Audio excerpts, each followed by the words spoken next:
Independence Day! 6 years ago today, you lot went to polling stations around the nation to take part in one of the biggest decisions this country has ever taken. Let's look back at Boris Johnson's rallying call on the eve of the EU referendum vote. We vote leave and take back control. I believe that this Thursday can be our country's Independence Day. Say what you like about Boris Johnson. I was watching that amazing speech earlier on today. It still brings tears to my eyes. It really does. It makes me super proud of what we managed to achieve in that campaign. A campaign where you were told the skies would fall in, that Britain would be isolated and weakened on the global stage, that nobody would cross the channel to come here anymore and supermarket shelves would be empty. Well, it seems we've managed to dodge apocalypse despite the pandemic and subsequent economic meltdown. But what big Brexit bonuses have we got 6 years on from that historic vote? And what do we need? Well, who better to talk to about this than my studio guest today, Patrick O'Flynn. Patrick, you're part of the old Brexit vanguard, campaigning to leave the EU before the word Brexit even existed. 6 years on, are you looking at where we are going? I'm really glad I did that. Yes, absolutely, because for me it was fundamentally about democracy and sovereignty and having accountable governments making decisions that if the voters didn't like, they could kick them out. And that wasn't going to happen while we are ruled by the proverbial bunch of old guys in Belgium, unelected at the European Commission.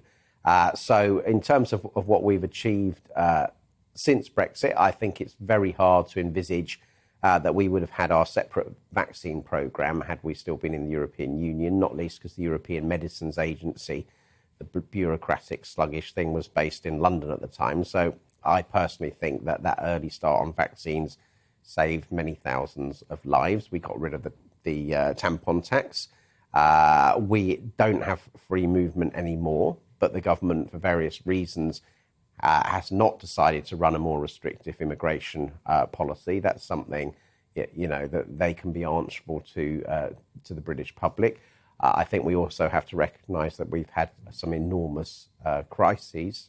Sorry, the COVID thing, which literally blew up almost like the day after we technically left the European Union, and has had, I would estimate, an effect on our economic conditions about 50 times the size of any change in trading arrangements that Brexit has caused. I think it absorbed a lot of, to use that horrible jargon phrase, bandwidth in government. And so we belatedly have Jacob Rees-Mogg coming up with some ideas for things we can do differently. But I mean, I'm glad you mentioned things like the vaccine rollout, and of course we were just discussing Ukraine there, because it's clear that, in these crises, the EU has not showered itself in glory, something that the EU often manages to not do, especially in a crisis.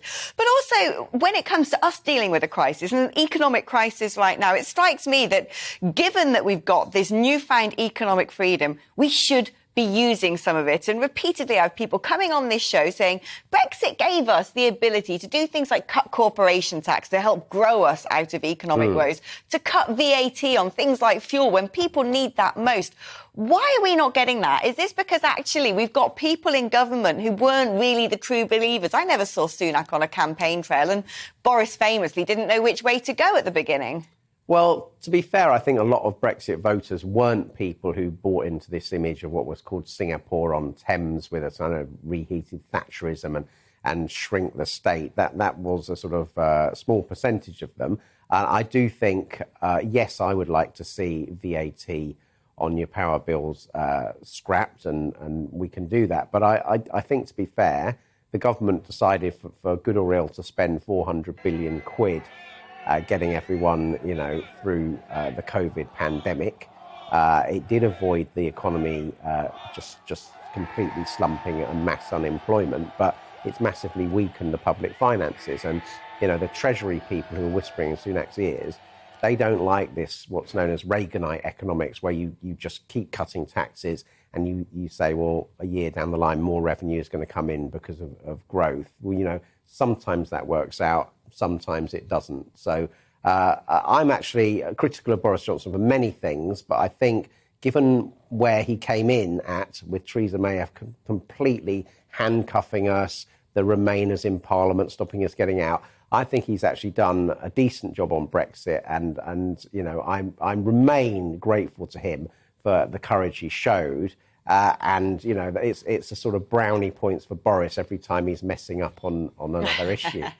Yeah, and hopefully lots more Brexity goodness to come. Patrick, thank you. Of course, we did wait about 40 years to get a referendum. Then after the result, waited ages to even be allowed it. So we can wait a bit longer for all those Brexity bonuses, I'm sure.